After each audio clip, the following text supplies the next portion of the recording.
नमस्कार, मैं मोहित आनंद स्वागत करता हूँ आपका आपके अपने यूट्यूब चैनल पर। दोस्तों, उम्मीद करता हूँ कि आप सभी बहुत अच्छे होंगे और अपनी पढ़ाई बहुत ही बड़े ढंग से कर रहे होंगे। और परसों यानी कि 2 मार्च को क्लास 10th का साइंस का सीबीएसई बोर्ड का एग्ज़ाम है। तो उम्मीद करता हूँ कि आप सभी की प्रिपरेशन बहुत ही अच्छी तरीके से चल रही होगी। जैसे कि अगर आप मेरे चैनल पर रेगुलर हैं, तो आपने देखी होगी कि मैंने पिछले कई वीडियोज़ में मैथ्स और साइंस की एमसीक्यू सीरीज़ और कुछ सब्जेक्टिव क्वेश्चंस डिस्कस किए। आज मैं एक वीडियो बना रहा हूँ लाइट चैप्टर के ऊपर और इस टॉपिक में मैं आपको साइन कन्वेंशन डिस्कस करूंगा। क्यों डिस्कस करने वाला हूँ? क्योंकि साइन कन्वेंशन पर ही पूरा का पूरा न्यूमेरिकल बेस्ड है और साइन कन्वेंशन से क्वेश्चन 100% आपको देखने को मिलेगा, फिर चाहे वो न्यूमेरिकल के बेस पर हो या थ्योरेटिकल बेस पर हो। तो बिना किसी देरी के चैनल से जुड़ जाइए। अगर नए हो तो सब्सक्राइब करिए, वीडियो को अंत तक देखिए, लाइक करके शेयर करना ना भूलिए। भाई, जब मैं साइन कन्वेंशन की बात करता हूँ, आज का जो हमारा टॉपिक है वह है साइन कन्वेंशन। तो जब मैं साइन कन्वेंशन की बात करूंगा तो दो चीजों के साइन कन्वेंशन देखने हमें, एक हमारा मिरर और दूसरा हमारा लेंस। ठीक है। अब अगर मैं मिरर की बात करता हूं तो जाहिर सी बात है कि मिरर में हमें दो केस, एक प्लेन मिरर और दूसरा कैसा मिरर मेरे बच्चों? Spherical mirror. एक प्लेन मिरर पढ़ना है और एक स्फेरिकल मिरर पढ़ना है।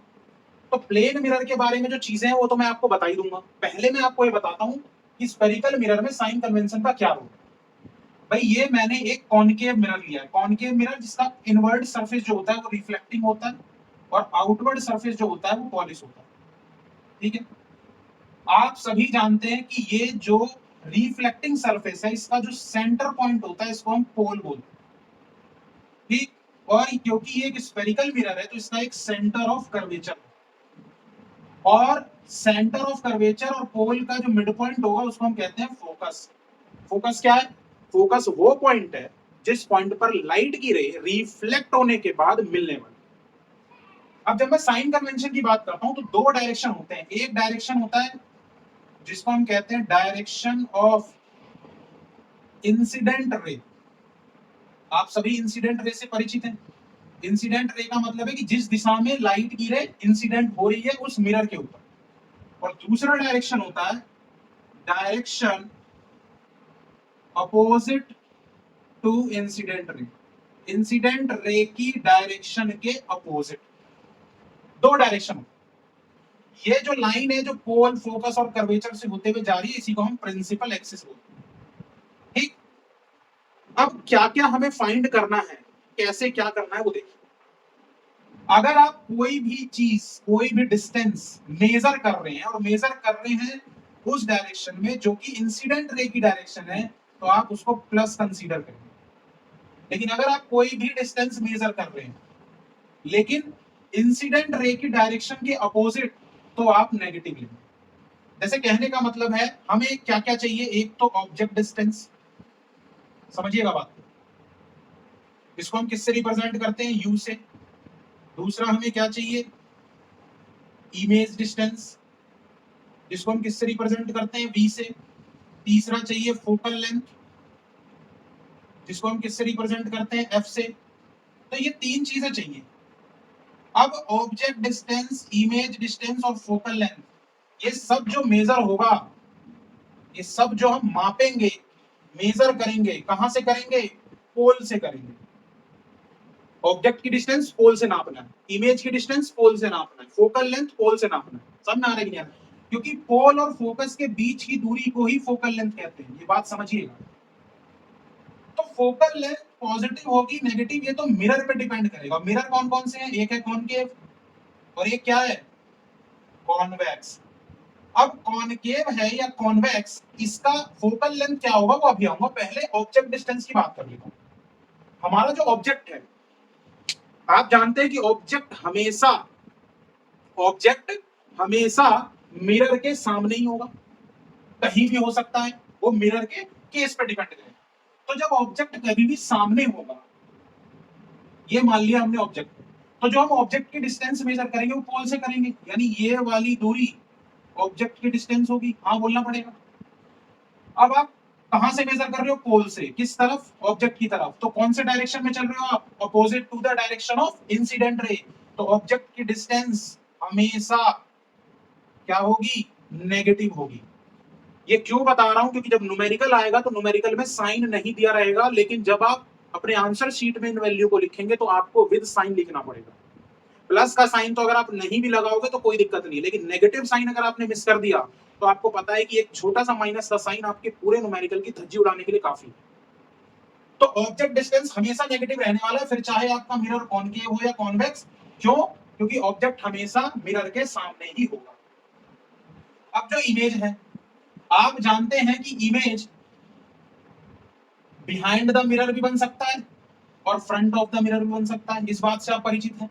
मैं इसको ओ कह लेता हूं ताकि आपको समझ में आ जाए कि ओ मतलब ऑब्जेक्ट, और इसको मैं कह लेता हूं आई। आई का मतलब है इमेज। अब मैंने ये दो क्यों बनाए हैं? ये दो बनाने के पीछे मेरा मकसद है कि इमेज जो है वो बिहाइंड द मिरर भी बनता है और फ्रंट में भी बनता है मिरर के। मानते हैं कि नहीं मानते? अब अगर यहां बनी है इमेज या फ्रंट ऑफ द मिरर कहीं भी बन रही है तो भैया आप डिस्टेंस किधर मेजर करोगे? यही तो मेजर करोगे डिस्टेंस। हाँ बोलना पड़ेगा। तो अगर इमेज बन रही है फ्रंट में तो v की वैल्यू क्या आने वाली है? नेगेटिव आने वाली है, क्योंकि आप इंसिडेंट रे के डायरेक्शन के अपोजिट चलने वाले। और अगर बन रही है बिहाइंड द मिरर तो v की वैल्यू क्या आने वाली है? पॉजिटिव आने वाली। अब सबसे बड़ी चीज है कि सर हमें कैसे पता लगे कि बिहाइंड बनेगी या फ्रंट? बिल्कुल सही जवाब है। तो मैं आपको बता दूं कि मिरर के अंदर, स्फेरिकल मिरर हो या प्लेन मिरर हो, अगर बन रही है बिहाइंड द मिरर तो इमेज कैसी होगी? वर्चुअल होगी। हाँ बोलना पड़ेगा, आभासी होगी। और अगर बन रही है मिरर के फ्रंट में तो कैसी होगी? रियल होगी, यानी कि वास्तविक होगी। अब इतना तो आपके दिमाग में आ ही रहा होगा कि या तो लिखा होगा कि front of the mirror image बनी है, या लिखा होगा कि बिहाइंड द मिरर इमेज बनी है। तो फ्रंट बनी है तो v की वैल्यू अगर दे रखी है तो नेगेटिव लेना है। बिहाइंड द मिरर बन रही है लिखा हुआ है तो v की वैल्यू पॉजिटिव लेना है। या अगर v की निकालनी है, अब मान लो कह दिया कि बिहाइंड द मिरर बन रही है और आपने v फाइंड किया और v क्या आ गया? नेगेटिव। तो आपको समझ में आ जाना चाहिए कि बिहाइंड द मिरर कैसी बनती है? वर्चुअल। तो v का साइन क्या आना चाहिए? पॉजिटिव। इसी तरीके से एग्जाम में आप पता लगा पाएंगे कि आपका न्यूमेरिकल सही हो रहा है या गलत। तो v अगर पॉजिटिव है तो इमेज कैसी है? नेचर क्या है इमेज का? वर्चुअल। और अगर नेगेटिव है तो रियल। v पॉजिटिव तो वर्चुअल, v नेगेटिव तो रियल। इमेज का डिस्टेंस पता लग गया। अब बात करता हूं फोकल लेंथ की। मैंने आपको बता रखा है कि कॉनकेव मिरर की जो फोकल लेंथ होती है, फोकस होती है, वो रियल होती है। और रियल का साइन क्या होता है मिरर में? नेगेटिव। कॉन्वेक्स मिरर की जो फोकस होती है वो वर्चुअल होती है, तो इसका साइन क्या होगा? पॉजिटिव। यानी फोकल लेंथ कॉन्वेक्स मिरर है तो वैल्यू पॉजिटिव, कॉनकेव मिरर है तो वैल्यू नेगेटिव। भाई ये होता है कॉनकेव और ये होता है कॉन्वेक्स। हाँ बोलना पड़ेगा। तो ये वाला प्लस और ये वाला माइनस। मेरे बच्चों समझ में आ रहा है कि नहीं आ रहा है? अगर समझ में आ रहा है तो वीडियो पर लाइक ठोकना तो बिल्कुल बनता है। तो मैंने आपको ऑब्जेक्ट डिस्टेंस बता दिया, इमेज डिस्टेंस बता दी और फोकल लेंथ बता दी। तीन चीजें आपको पता लग गई। दो चीजें जो और पता करनी है वो है, एक ऑब्जेक्ट की हाइट, हाइट ऑफ ऑब्जेक्ट, जिसको मैं ओ से रिप्रेजेंट करता हूं वैसे एच से रिप्रेजेंट किया जाता है। और दूसरा होता है इमेज हाइट, यानी हाइट ऑफ इमेज, जिसको मैं आई से रिप्रेजेंट करता हूं वैसे एच डैश से रिप्रेजेंट किया जाता है। अब अगर आपको ऑब्जेक्ट की हाइट पता करनी है और इमेज की हाइट पता क्या करनी है, मतलब साइन पता होना चाहिए। समझ में आ रहा है कि नहीं आ रहा है? तो साइन पता होना चाहिए। तो एक बात बताइए, ऑब्जेक्ट जब भी रखिएगा, ऑब्जेक्ट कहां रखिएगा? Above the principal axis. Principal axis के कहां रखिए जाएगा? ऊपर। और प्रिंसिपल एक्सिस के अगर कोई भी चीज ऊपर रखी जा रही है, कोई भी चीज क्या रखी जा रही है प्रिंसिपल एक्सिस के ऊपर, तो हमेशा वो क्या होगी? प्लस होगी। हाँ बोलना पड़ेगा। तो ऑब्जेक्ट की हाइट हमेशा प्लस होगी। सोचना नहीं है आपको, क्योंकि ऑब्जेक्ट प्रिंसिपल एक्सिस के नीचे नहीं रखोगे आप। अब इमेज, इमेज इन्वर्टेड भी बनती है, हमें पता है। इन्वर्टेड का मतलब उल्टा, तो उल्टा बनने का मतलब है प्रिंसिपल एक्सिस के नीचे, तो वैल्यू कैसी? नेगेटिव। और इमेज इरेक्ट भी बनती है, तो इरेक्ट का मतलब सीधा, सीधा मतलब वैल्यू पॉजिटिव। तो I can be negative, can be positive, depending upon the nature of the image. क्योंकि अगर रियल है तो इन्वर्टेड होगी और वर्चुअल है तो इरेक्ट होगी। तो अगर रियल और इन्वर्टेड है तो वी भी नेगेटिव, आई भी नेगेटिव, एच डैश जिसको बोल रहे हैं। और अगर वर्चुअल और इरेक्ट है तो वी भी पॉजिटिव और ओ भी, आई भी पॉजिटिव, जिसको एच डैश बोल रहे हैं। समझ में आ रहा है कि नहीं आ रहा है? समझ में आ रहा है तो हाँ तो बोलना पड़ेगा। तो ऑब्जेक्ट की हाइट हमेशा पॉजिटिव, इमेज की हाइट नेगेटिव भी और पॉजिटिव। ये मिरर का साइन कन्वेंशन है, समझिएगा बात। अब एक स्टेप और आगे बढ़ता हूं। स्टेप आगे बढ़ने से मेरा मतलब क्या था कि मान लो अगर मैं आपको एक टेबल बना के देना चाहूं, तो मैंने लिख दिया मान लो कॉनकेव मिरर। तो कॉनकेव मिरर है तो यू जो होगा वो हमेशा क्या होगा, नेगेटिव हमेशा। वी जो है वो कॉनकेव मिरर में पॉजिटिव भी हो सकता है और नेगेटिव। अगर वी पॉजिटिव है तो इमेज वर्चुअल, और अगर वी नेगेटिव है तो इमेज रियल। सही बात है। फोकल लेंथ कॉनकेव मिरर की नेगेटिव होगी, डिस्कस हो चुका है। क्यों? क्योंकि कैसा फोकस होता है, रियल फोकस होता है। पहली चीज, दूसरी चीज, तीसरी चीज, चौथी चीज, ऑब्जेक्ट का हाइट वो हमेशा क्या होगा, पॉजिटिव। और पांचवी चीज, इमेज की हाइट वो पॉजिटिव भी हो सकती है और नेगेटिव। अगर पॉजिटिव है तो इरेक्ट इमेज है, और अगर नेगेटिव है तो इन्वर्टेड इमेज है। समझ में आ रहा है? तो हाँ तो बोलना पड़ेगा। यहीं पर अगर मैं बात कर दूं कॉन्वेक्स मिरर की, तो कॉन्वेक्स मिरर में ऑब्जेक्ट की डिस्टेंस हमेशा नेगेटिव, मिरर चाहे कॉन्वेक्स हो या कॉन्केव। इसलिए मैंने पीछे लिखा भी था वी हमेशा पॉजिटिव। ध्यान रखना, कॉन्वेक्स मिरर में वी हमेशा पॉजिटिव, क्योंकि कॉन्वेक्स मिरर हमेशा कैसी इमेज बनाता है, वर्चुअल इमेज बनाता है। याद रखोगे तो कभी गलत हो ही नहीं सकता। तीसरी चीज, फोकल लेंथ भी पॉजिटिव, क्योंकि कैसा फोकस है, वर्चुअल फोकस। चौथी चीज, ऑब्जेक्ट की हाइट वो तो पॉजिटिव होनी है।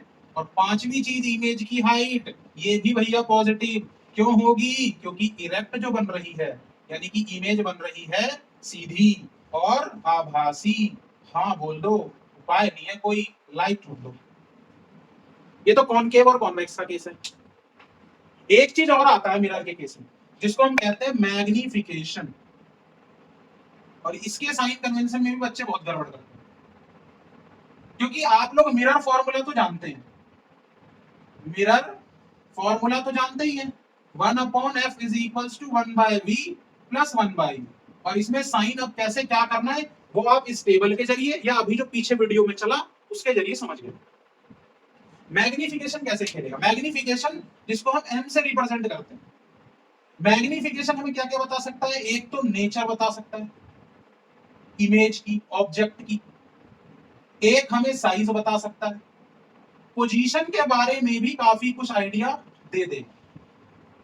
अगर आप केस जो इमेज फॉर्मेशन वाले केस हैं उनको स्टडी करना सीखे हैं कैसे, उसके लिए पहले तो फॉर्मूला पता होना चाहिए कि m बराबर माइनस बी अपॉन यू बराबर आई अपॉन ओ होता है, जिसको h डैश अपॉन में h भी कहते हैं।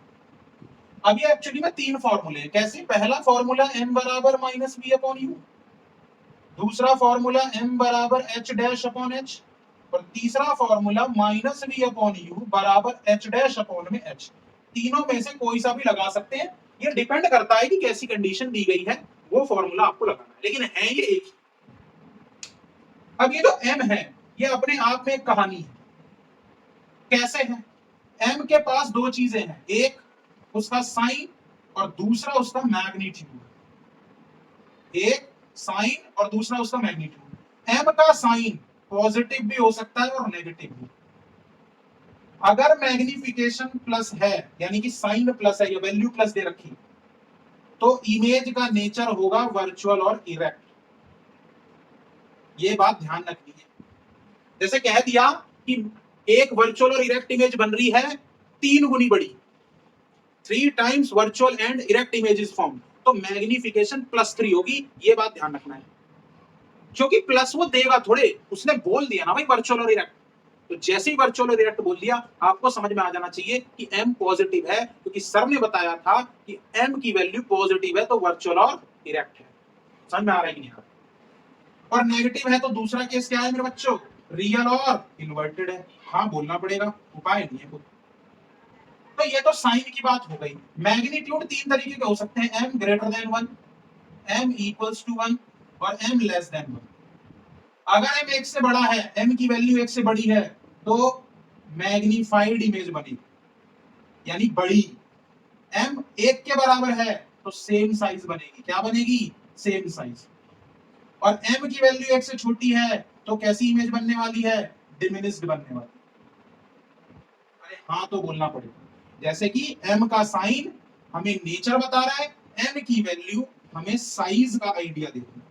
इसलिए मैंने बोला था कि दो चीजें निकाल सकते हो, नेचर और साइज। पोजीशन कैसे निकाल सकते हो? वो यहां से निकाल सकते हो, इसलिए पोजीशन के बारे में बता। ये जो अभी तक पढ़ाया है, मिरर फॉर्मूला, मैग्निफिकेशन का फॉर्मूला, मैग्निफिकेशन का साइन कन्वेंशन और मिरर का साइन कन्वेंशन है। समझ में आ रहा है कि नहीं आ रहा? इस वीडियो को इतना ही सीमित रखता हूं। इसी के अगले पार्ट में आपको लेंस बता रहा हूं, उस वीडियो को भी देखना ना भूलें। लिंक इसी वीडियो के डिस्क्रिप्शन में मिलेगा। धन्यवाद।